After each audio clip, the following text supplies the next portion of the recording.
All right. Is this beard zany or not zany? You get another second. Zany or not zany? Not zany. I probably shouldn't be making this video right now because I'm in a little bit of a mood. I've got three things on my mind. One is utterly trivial in the grand scheme of the universe.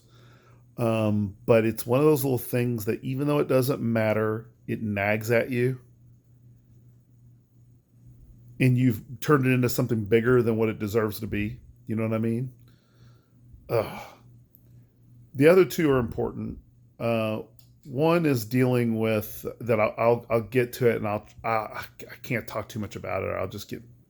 I'll have to remake this video 17 times. But one is the unbelievable big conversation that I'm going to be covering. I don't want to give away too many details, but I'm really frustrated with it. And it has nothing to do with the content of the conversation. Actually, I felt that the conversation was very robust and a really good debate that I will highly be recommending to anyone to watch. But I just, anyway, I just frustrated with some things going on in the church. But that brings me to the third thing that frustrates me. Josh McDowell, who I brought up the book Evidence That Demands a Verdict. I said that would have been a very good text for you to have in your library. Recently got a lot of hot water for comments he made that were quote unquote racist. Now they weren't racist. What they were is they upset the portion of the church that has gone woke, and that is a far cry from racism. And I put this in a sermon years ago that if you expand what offends you, you spend your time expanding what offends you, you're probably doing the opposite of what it means to be a Christian, right? For a Christian, you're slow to anger, right? You're you should be retracting what offends you, as I discussed the things that annoy me today. But I'm not going to spend a lot of time on that. I'm just saying that in general, we shouldn't be finding more things that offend us, okay? Especially considering that Christ has overcome the world. I'm trying to keep that in mind. But McDowell was asked, what are your top five pandemics facing the church? Really stupid question. Just like, but I mean, we can all relate to that question a little bit. I'm sure we all have little things that we focused on. And he said critical race theory. And he had good reasons for thinking this way because he feels that it's a perversion of the gospel and all that. And people were saying, well, he's racist, that he ought to have included racism on his list, which, of course, is a logical fallacy. It's actually multiple logical fallacies. Um, it's one being false alternatives. Well, you have to include this if you include that. Those two things aren't necessarily they don't necessarily need to be included together. Why do those things have to be coupled together? Anyway, one of the things I'd love to say to some of our church leaders, um, you can tell I'm annoyed. I'm just annoyed. But okay, but I have noticed something that I'll call a pandemic facing the church. It is facing the church though. It's actually facing the world, but it's definitely facing the church.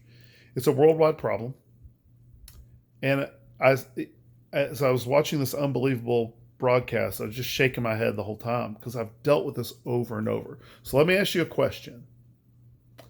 Have you ever posted a comment on social media, YouTube, a forum, Reddit, that you may or may not have understood how controversial it was?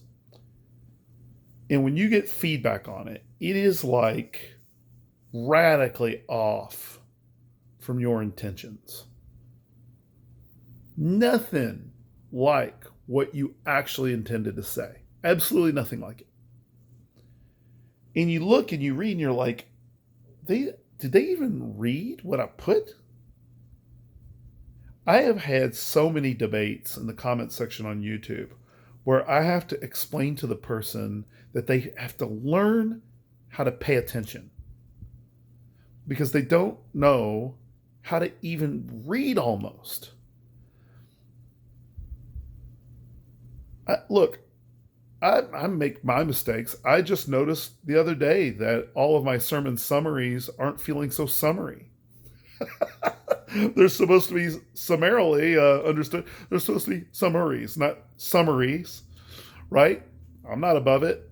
But what I'm talking about here, I would call my personal pandemic that I'm struggling with is a pandemic of hermeneutics, where it's people are struggling, they don't know they're struggling with it, with just trying to ascertain what someone else is saying. A lot of times that has to do with emotion, right? It gets so emotional that, and that's understandable to a degree, right? I mean, you get emotional and it's hard to get it. But I'm seeing it so much. So much. And it's so frustrating. I have 2 guys at work, actually 3, and it's more than that, man. I'm at work and I'm talking, and I have to almost make them repeat back to me what my point is, what my statement was. I have to all the time just stop them mid sentence and go, okay, hold on, but that's not what we're talking about. That's not what we're talking about. And reverse course back to what we're actually discussing. Now, that's not a hermeneutical issue. That's more of just not being able to stay on task. But I think that's part of it. And it's not about attention span either. Okay, this is just an inability to properly interpret what someone else is saying. Now, you could say, well, maybe they're just not good listeners. Sure, probably not good listeners is one part of it. But I'm seeing it also in written, in posts as well. Okay? And I'm just like, it's really a problem, especially when the church, by and large, throughout its history, has done things through written word.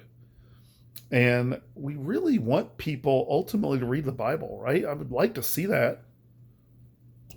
How is it that everyone's getting our posts wrong when we're posting things online and we're expecting them to hear preachers correctly and to hear the gospel correctly?